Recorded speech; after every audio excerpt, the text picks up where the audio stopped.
So the officers permanently at the table are the City Development Manager, Sarah Dyer, our legal advisor, who's new to this authority, and he's very welcome, Richard Pitt, and our committee manager, Sarah Stone.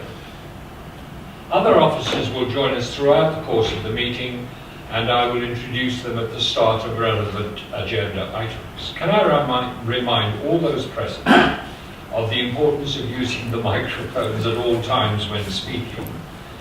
Please speak close to and clearly into the microphone, and also remember to switch your microphones off when you finish speaking. The process for each planning application will be that the case officer will give a brief introduction to his or her report. I will invite registered speakers to join us at the table. Each application will have 3 minutes for public speaking in support and 3 minutes for objection, unless I have advised otherwise, and I will in one instance waive these rules. The committee manager will ring a bell when you have 30 seconds remaining. Once you've addressed the committee, please stay in your seats at the table. You are not permitted, however, to address the committee further. The committee will then discuss the item and may ask questions of the case officer. At the end of the deliberation, I will ask members to vote by a show of hands on the officer's recommendation. The Council has agreed to introduce a new convention for major planning applications known as the Adjourned Decision Protocol. Where there is a majority resolution that is minded to make a decision contrary to officer advice, the item will then be adjourned and officers will prepare a further report providing relevant additional advice on the committee resolution.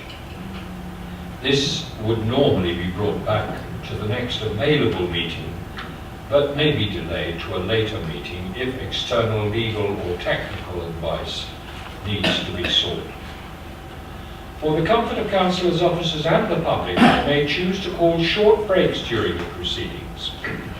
If councillors or officers require a break at any point, please indicate to me and I will halt proceedings at the next convenient opportunity. We aim to take a 30-minute lunch break, hopefully by about noon. Part 2 of the agenda will start at 12:30 for minor applications. So now we'll go on with the agenda, and are there any apologies? Lucy Netzinger has apologised that she may arrive late. I'm very pleased to see that she has arranged for Councillor Holt to take her place, presumably for the first item. I'm now going to sign the minutes if you agree that they are a correct record of our proceedings. Yeah, agreed.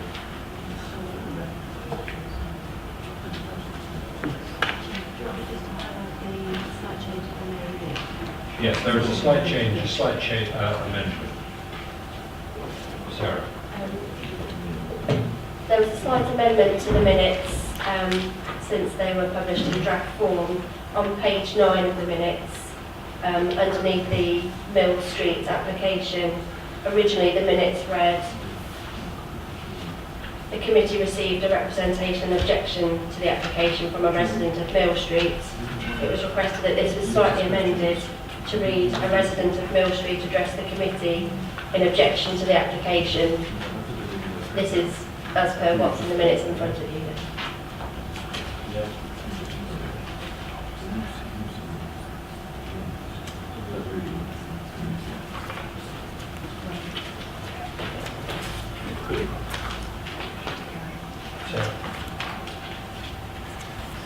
Are there any declarations of interest? You can, of course, make them at the point at which the item arises in the agenda, but this is your first opportunity.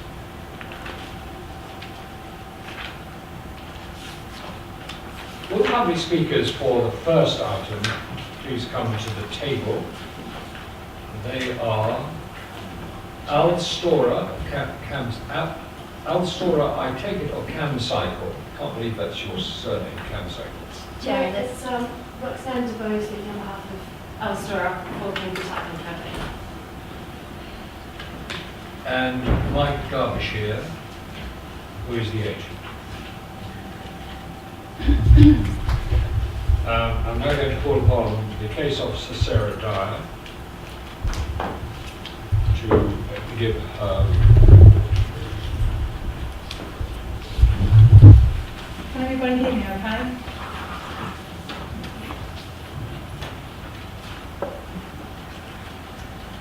Okay, this is the first item. It relates to Murdoch House, which is 40 to 44 Station Square, and also the remains of the former silo associated with Foster's Mill. Full planning permission is sought for the demolition of the remains of the silo building and the Murdoch House, which is an office building, and for the construction of 2 residential apartment blocks. This first slide shows the site location plan identifying the position of the site in relation to the surrounding areas. And I've identified the application site, Station Road and the station buildings.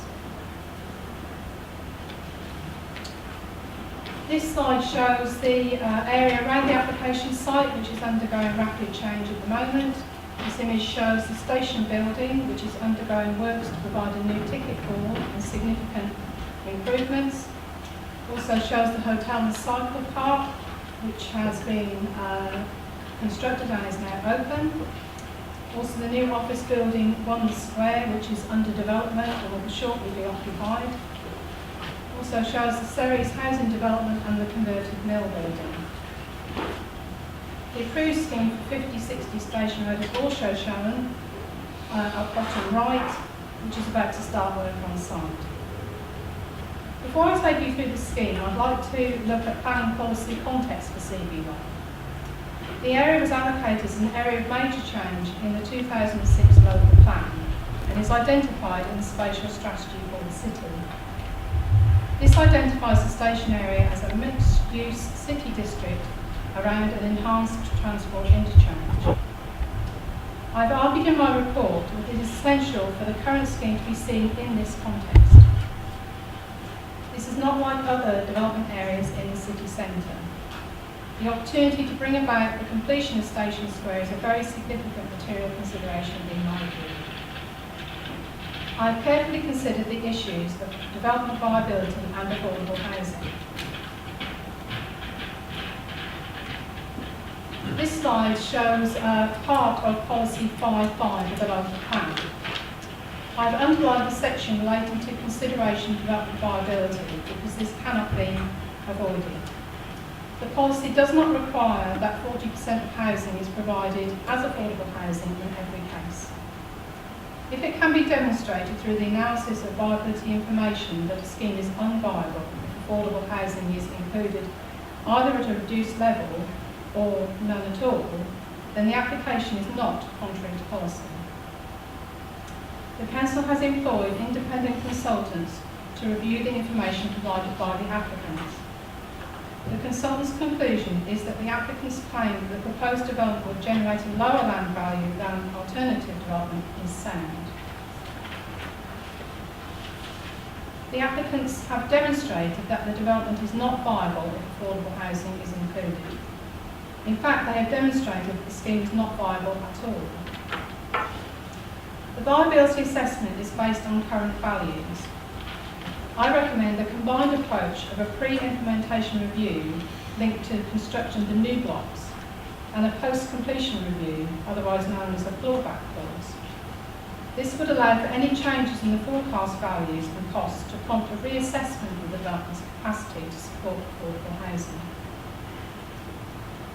The applicants have set out their reasons for bringing forward the scheme despite the viability issue. And this is set out at paragraph 8.20 on page 49 of my report. A number of these reasons relate back to what I've already said about the opportunity that this gives to complete the Station Square in CB1.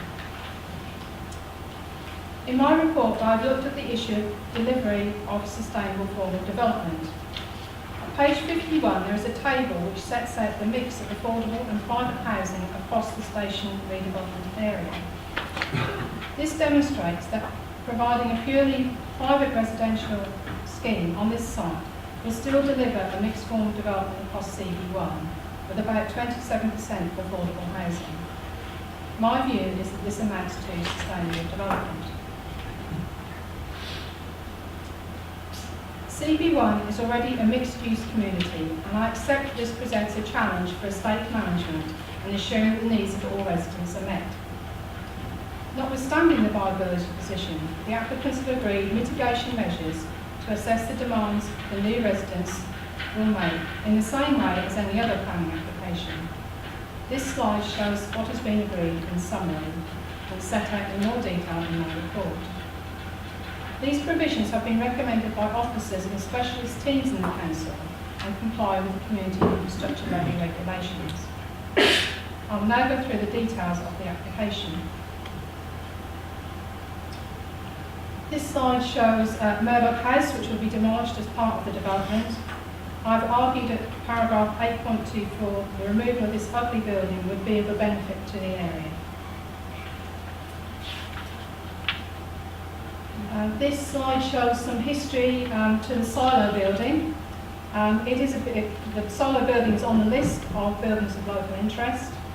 The top left photograph shows the silo in its original form with the mill building alongside.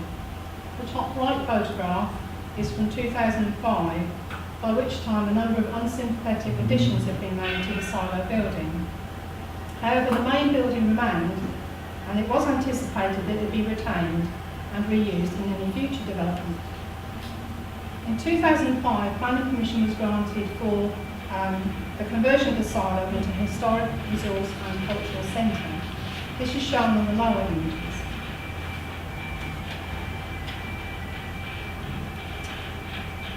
Following a fire, only a small part of the silo remains today. The remains have little historic value, and neither officers nor the design and conservation subpanel can see any merit in requiring the silo to be rebuilt and incorporated into a new building. This slide identifies the two blocks which are under consideration today, Block K1 replacing the silo and Block I1 replacing part of Murdoch House. It also shows 5060 Station Square, which is about to commence on site, and Waller Square, which is nearing completion.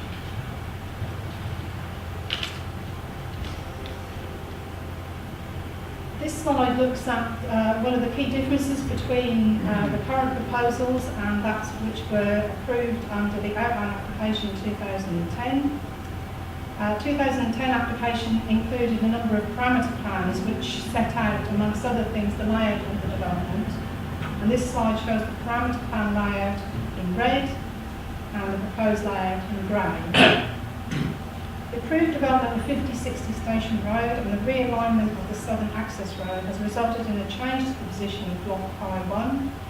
Block I1 is now aligned with Waller Square to give a clearer definition to the western side of the square. And the removal of the silo has opened up the possibility of Block K1 being a completely different footprint, which opens up views of the mill from the square. Car and cycle parking provision is made in a shared placement. The plans have been amended to introduce more Sheffield stands for cycle parking, and the ratio of ground level to upper level cycle parking spaces is now 75% at ground level and 25% at high level. I sympathise with the view of the cycle and walking officer and the cycle campaign that double stacker cycle parking is not ideal for residents, but given the current ratio, I do not consider that this forms a strong basis for refusal of planning permission. This slide shows the ground floors of both blocks, which are proposed to be for commercial use. And this slide is the upper floors of Block I1 only. The first floor is set back under a double height canopy and is proposed to be for office use. The second to fifth floors will be in residential use. The sixth and seventh floors of Block I1 are set back on the north, south and east sides and accommodate duplex flats. This slide shows the upper floors of Block K1. The first floor again will be in commercial use. and the upper floors will contain flats. The 7th and 8th stores are set back, sorry, the 7th and 8th floors are set back behind a frame which will be more apparent when looking at. These sections show the setbacks and arrangements for vehicle access via a car lift for the 2 blocks. Before I move on to look at the height and elevation treatment of the 2 blocks, I just wanted to highlight what I see as the important relationship between Station Square and Block K1. This plan attempts to show that Block K1 will appear as an intervention into the strong form of the square.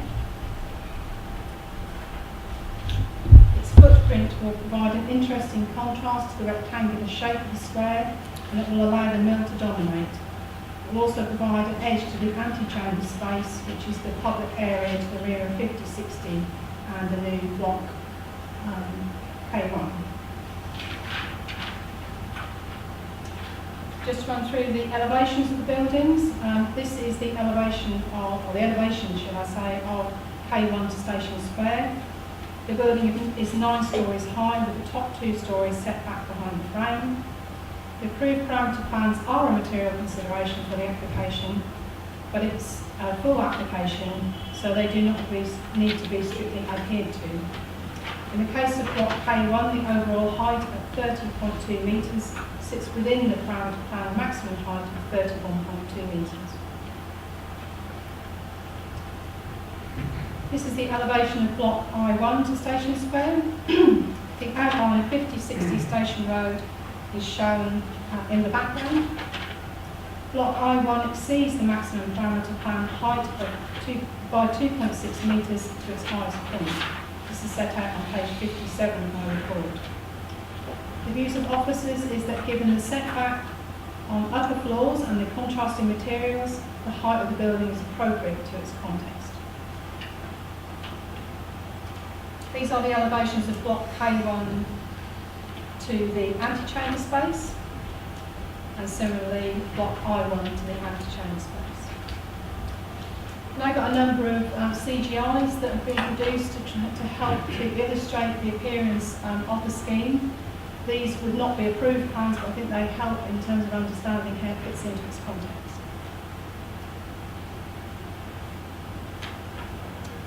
I'll come back to the plans. This is a view south across Station Square towards the bus interchange. The station buildings on the left-hand side. You'll see in the foreground a vehicle and the taxi waiting area, which is all on site now. And then the blocks K1 in the middle of the view, and then Block I1 to the right-hand side. This is a view from the station exit, so looking across the pedestrianised part of Station Square. This is obviously the final view of Station Square with the full phase 2 completed. This is again a closer view towards the bus interchange. This is a view from within the antechamber space, which is to the rear part of K1 I1. And this is a view from Station Road. I'll put these back up in a moment, but I just want to run back to the final plans. That's just an elevation of the Block I1 as it faces Mill Park, which is the access between 5060 Station Road and the site. And this is quite an important plan because it shows what will be delivered as part of phase 2 of Station Square should this application, or should this development go ahead, should I say. So you've got Block I1 and K1 shown there, and then the trees, public area that's associated with them, which will form the last part of Station Square.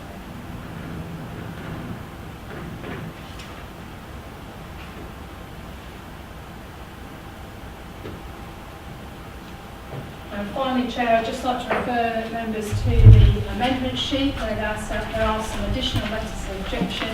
The issues that have been raised in those have been covered in the report, and also some amendments to the wording of 4 of the conditions which were at the request of the applicant and I find to be appropriate.